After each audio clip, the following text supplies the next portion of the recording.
Vi annuncio che oggi abbiamo i primi due pazienti a Bassano, due indiani, padre e figlia, con la variante indiana.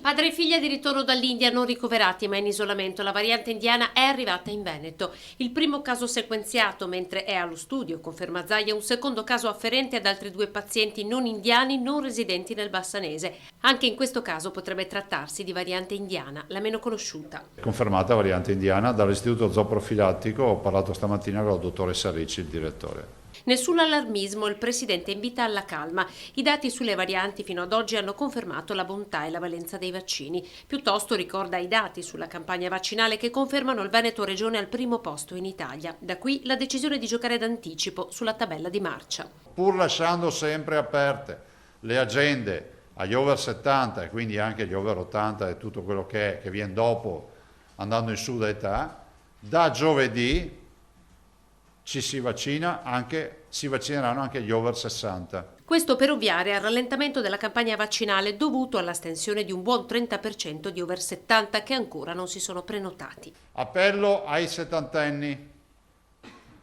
cioè a chi ha più di 70 anni, dai 70 in su. Le agende sono aperte, prenotatevi. Il dibattito su AstraZeneca ha pesato sui rifiuti al vaccino, lo confermano i dati.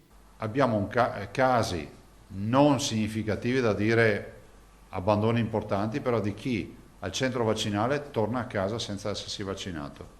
E per convincere ulteriormente gli indecisi, il presidente porta in conferenza il direttore delle terapie intensive del Veneto. Abbiamo avuto solo il 2% di pazienti over 80 nel mese di aprile. Questo vuol dire che nel mese di aprile sono entrati in terapia intensiva solo 8 pazienti. Gli over 80 stanno letteralmente sparendo dalle terapie intensive.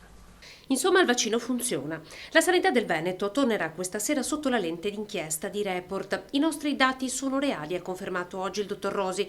In Veneto c'è sempre stata massima trasparenza sui contagi e sulle terapie intensive. Posso anche dirvi che nessuno sul serio mi ha mai chiesto di modificare i dati e anzi neanche mai chiesto che cosa avrei comunicato prima che lo comunicassi.